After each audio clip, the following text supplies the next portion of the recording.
Graça e paz, povo amado do Deus vivo. Vim trazer algo diferente para você hoje. O monólogo da mulher adúltera, baseado no texto de João 8, do versículo 1 ao verso 11.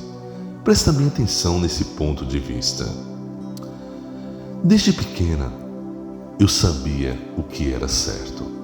Meu pai, um dos principais da sinagoga, fazia questão de nos ensinar o Torá, desde pequeninos. Na verdade, ele ensinava aos meus irmãos, mas eu me aventurava em ouvir os seus ensinos, escondida atrás da porta. Achava fascinante e ao mesmo tempo pesado. Eram tantas leis, tantos mandamentos. Será que algum homem seria capaz de cumpri-los todos? Sinceramente, eu achava impossível e me calava. A esperança brilhava nos meus olhos quando eu via falando do tal Messias, o que viria para salvar o seu povo. Como seria? Como deveria ser? Será que o tal Messias me olharia um dia nos olhos? Ou será que eu estava condenada a viver a minha vida toda atrás das portas escondidas dos homens? O tempo passou. Eu cresci. E ainda na minha adolescência fui obrigada a casar com um homem a quem não amava. Era costume e assim foi. Eu era cuidada por ele como um objeto precioso. Havia respeito, mas não amor, que eu tanto procurava.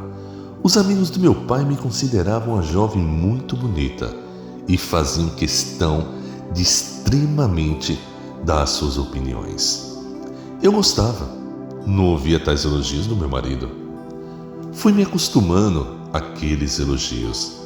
Na verdade, alguns eram até ousados demais e me deixavam sem graça, pois percebia suas intenções podres, intenções malignas. Eram homens casados, também oficiais da sinagoga, alguns anciões, outros mais jovens, mas queriam que eu servisse nem que fosse por uma noite. Aquela situação me causava muito desconforto. Sentia raiva e até mesmo nojo daqueles homens, exceto um que me chamava a atenção. Era casado também, mas parecia me querer bem. Eu fui seduzida. Nunca imaginaria trair meu marido, mas naquela madrugada, antes do nascer do sol, me entreguei àquele homem. Nem de longe imaginava o que estava por acontecer. Os outros homens amigos do meu pai haviam percebido o meu envolvimento e seguiram-nos até nos pegarem em pleno ato de adultério. Meu dia estava apenas começando. Quanta vergonha! Pegaram-me nua e carregaram-me para o templo onde um homem de Nazaré ensinava naquela manhã que nascia. Havia uma multidão para ouvi-lo. A vergonha era maior ainda. Muitos me conheciam, muitos conheciam meu pai, conheciam meu marido. Tive medo. Fui jogado no meio da multidão que se aglomerava para ouvir o tal profeta Galileu. Achei estranho perceber que estava só. Apesar de eu e meu amante não estava ali comigo. Fomos pegos juntos no ato de adultério, mas apenas eu fui levada como adúltera e ele não. Olhei então e vi aqueles homens que me assediavam, perguntando àquele rabi: Mestre, essa mulher foi surpreendida em adultério. Na lei de Moisés nos ordena apedrejá-la até a morte. Tu, porém, o que dizes? Eu olhava aquela cena e meu nojo aumentava. Os homens que queriam me apedrejar eram os mesmos que viviam se insinuando para mim. Quanta hipocrisia, quanto ódio tive da religião.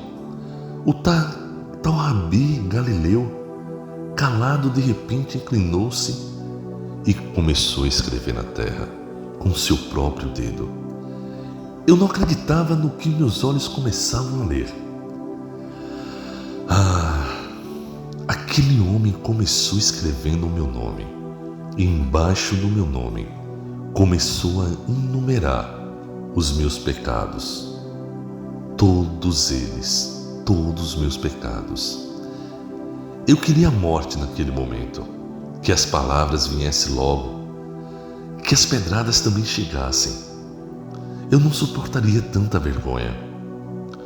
No impeto, o rabi levantou-se e disse àqueles homens, meus censores, prontos a colocar-me sobre um montulho de pedra: mais uma adúltera, quem dentre vós não tem pecado, seja o primeiro a atirar a primeira pedra.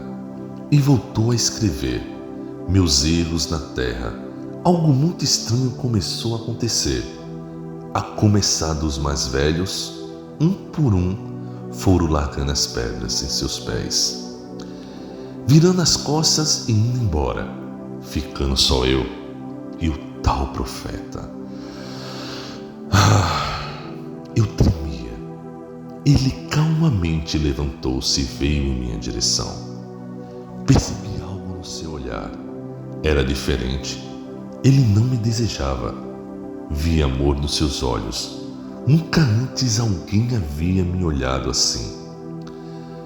Enquanto caminhava em minha direção, não tive como não perceber que suas pegadas firmes e constantes pisavam e apagavam a minha enorme lista de pecados.